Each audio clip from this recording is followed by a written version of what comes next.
안녕하세요. 개사장입니다. 오늘 리뷰하게 될 제품은 에이스에서 나온 스위치 7 블랙 에디션입니다. 이게 서피스 시리즈하고 비슷한 하이브리드 윈도우 태블릿이죠. 하지만 일반적으로 내장 그래픽을 사용하고 있는 울트라북이나 윈도우 태블릿과는 다르게 스위치 7은 MX150이라는 별도의 GPU가 장착되어 있다는 게 가장 큰 특징입니다. i5 모델하고 i7 모델로 나눠지는데 각각 가격하고 세부적인 스펙은 지금 화면을 한번 참고해 주시고요. 전면 디스플레이의 베젤은 조금 넓게 느껴질 수 있는데요. 아무래도 이런 큰 태블릿은 베젤이 아예 없으면 조작하기가 너무 힘들어지기 때문에 제 개인적인 생각으로는 약간 이 정도 베젤이 있는 거는 나쁘지 않다고 보입니다. 블랙 에디션이라는 이름에 걸맞게 후면하고 테두리는 검은색 알루미늄으로 마감이 되어 있는데 이게 샌드블래스팅 처리된 듯한 재질이라서 만졌을 때 약간 그립감도 제공해주고 그리고 프리미엄한 느낌도 충분히 들게 해줍니다. 포트 구성은 일반적인 윈도우 태블릿치고는 상당히 괜찮은 편인데 먼저 왼쪽을 보시게 되면 별도의 포트는 없고 볼륨 버튼, 전원 버튼, 그리고 와콤 팬 수납부가 있고요. 오른쪽은 상단부터 보게 되자면 썬더볼트가 지원된 USB-C, USB-A 3.0, 충전 포트, 오디오 잭, 그리고 마이크로 SD 카드 슬롯이 있습니다. 아무래도 개봉이 좀 어려운 태블릿 제품이다 보니까 요건 따로 분해해가지고 보긴 힘들 것 같고 대신 엑스레이 사진으로 내부 구조를 간단히 한번 보도록 하겠습니다. 아무래도 노트북에 비해 내부 공간이 많이 부족하다 보니까 배터리 용량이 조금 작은 편인데 용량은 35Wh 정도 되는 걸로 보이고 있습니다. 그래서 사용 시간으로 보자면 화면 밝기를 80% 정도로 하고 가벼운 문서, 블로그, 인터넷 작업만 했을 경우에는 3시간 정도 버티는 모습을 보여줬네요. 사실은 배터리 시간이 많이 짧은 편에 속하기 때문에 이 부분을 중요하게 여기시는 분이라면 좀 상당히 불만족스러운 부분이 될 수 있을 것 같아요.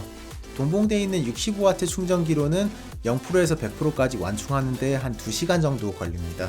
그나마 다행인 점은 USB-C 단자가 PD 충전을 지원하기 때문에 별도의 USB-C 충전기를 가지고 다니면서 언제든지 충전할 수 있다는 것은 장점이겠죠. 타입 커버 키보드의 사용성도 상당히 만족스러운 편입니다. 워낙 얇은 기기이다 보니까 키 트래블이 그렇게 깊지는 않지만 키를 눌렀을 때 이제 촉각적인 피드백이 상당히 좋은 편이어가지고 타닥타닥 타자치는 맛이 제법 있는 편이었어요. 하지만 치명적인 단점이 있는데 바로 펑션 락이 없다는 점입니다.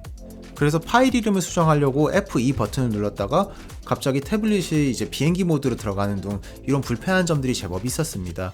펑션 락은 제가 생각하기에는 키보드의 가장 기초적인 기능 중 하나가 아닌가 싶은데 이 부분은 상당히 아쉽습니다. 그런 반면 트랙패드는 전혀 불평할 만한 부분이 없었습니다.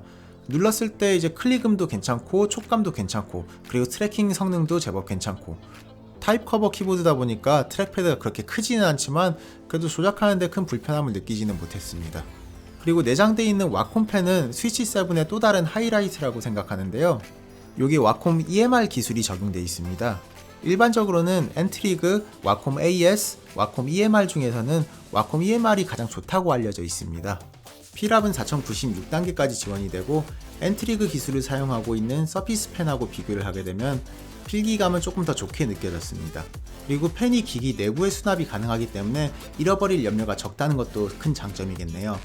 사실 제가 서피스를 쓸 때는 개인적으로 펜을 자주 안 쓰게 된 가장 큰 이유 중 하나가 들고 다니기 귀찮아서였다는 점을 생각하면은 수납이 가능한 구조라는 것은 생각보다 큰 장점이지 않을까 싶습니다. 아무래도 이 와콤 펜으로 그림 그리기나 그래픽 편집 작업을 자주 하게 된다면 디스플레이의 최대 밝기나 색상 재현력에 대해서도 조금 민감하실 수밖에 없는데 스위치 7 블랙 에디션의 디스플레이는 다행히도 매우 좋은 편입니다. 최대 밝기도 400니트 정도라서 실내나 심지어 실외에서도 충분히 사용이 가능한 수준이고요. 색상 재현력도 sRGB 100%, 어도비 RGB 77%이기 때문에 전혀 불만 없이 사용이 가능할 것으로 보입니다.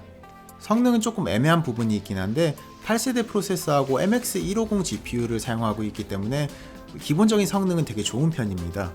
하지만 고사양 작업을 오래 사용하다 보면 태블릿이 뜨거워지면서 이제 스로틀링이 걸리게 되는데 그 단계에 진입을 하게 되면 성능이 조금 많이 저하되는 게 체감이 될 정도예요. 그래서 3D 그래픽 편집 같은 고사양 작업도 충분히 가능은 하지만 고사양 게임이나 동영상 렌더링 같은 오랫동안 지속돼야 되는 작업에서는 조금 약점을 보이기는 합니다. 게임 하나를 예로 들어서 말씀드리자면 오버워치를 실행했을 때 처음에는 70프레임, 80프레임까지도 매우 부드러운 프레임 속도가 안정적으로 잘 나왔는데 조금 게임을 진행하다 보니까 열이 좀 쌓이기 시작하면서 프레임이 점점 떨어져서 난전 상황에서는 가끔 가다가 20프레임 정도까지 떨어지는 모습들이 가끔씩 보였습니다.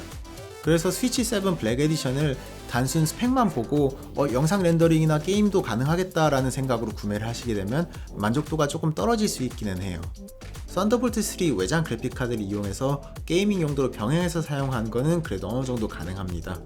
세부적인 내용이 궁금하시다면 동영상 설명란에 있는 제 블로그 벤치마크 링크로 들어가 보시면은 이제 테스트 내역을 상세하게 보실 수 있습니다. 그래서 결론을 말씀드리자면 스위치 7 블랙 에디션은 상당히 괜찮은 기기이긴 합니다. 윈도우 태블릿에서 보기 힘든 MX150 그래픽카드하고 와콤 EMR 펜을 지원하기 때문에 그림 그리기 용도로 사용하신다면 정말 만족스럽게 사용이 가능하실 거예요. 하지만 무거운 작업을 장시간 동안 돌리기는 조금 부적합하기 때문에 이 부분은 충분히 감안을 해주시기 바랍니다. 예, 이상으로 스위치 7 블랙 에디션의 리뷰를 마치도록 하고요. 아무래도 이게 제가 유튜브 시작하고 두 번째로 만든 영상이다 보니까 부족한 점도 많고 개선할 점도 되게 많을 거예요. 그래서 좀 아쉬웠던 부분이 있으시면 언제든지 댓글 통해서 지적해 주시면 감사하겠고요. 동영상이 도움이 됐거나 마음에 드셨다면 좋아요, 구독하기 버튼 눌러주시면 매우 감사하겠습니다.